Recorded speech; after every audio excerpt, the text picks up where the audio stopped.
বলেছি যে উনি একটি বাংলাদেশের স্বনামধন্য নায়িকা, উনি দেশে এবং বিদেশে শি ইজ ফেমাস, এবং তার সাথে কোনো রাজনৈতিক দলের কোনো সম্পৃক্ততা বা সদস্য উনি ছিলেন না, এবং এই ঘটনার সাথে তার কোনো সম্পৃক্ততা নেই, উনি দেশেই ছিলেন না, এবং কোনো তথ্য প্রমাণ বা কিছু এবং পুলিশ করতে পারেনি। এই যে জুলাইয়ের যে আপরাইজিং ছিল তার আগের 9 একসাথে 9 জুলাই থেকে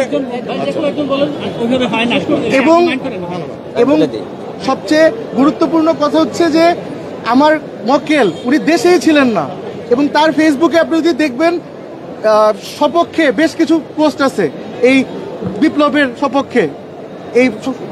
তো সবকিছু মিলে আমরা আশা প্রার্থী যে সামনের হিয়ারিং এ কোর্ট আমাদের দিকে সহায় হবে।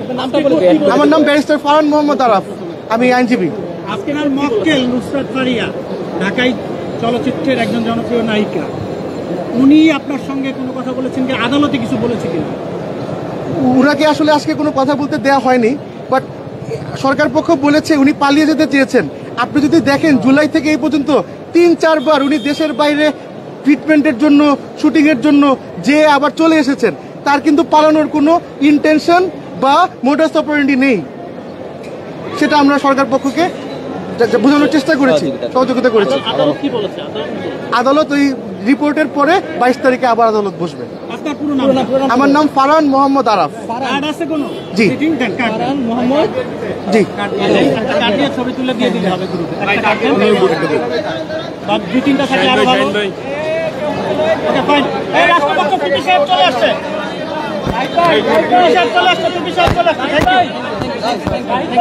থ্যাংক ইউ ভাই, থ্যাংক ইউ।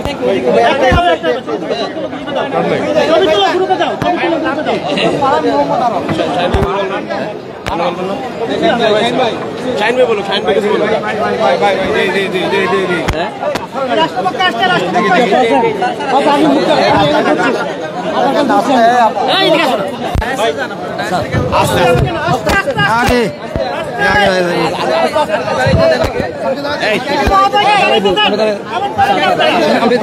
আমি মাঝখানে দাঁড়াই না,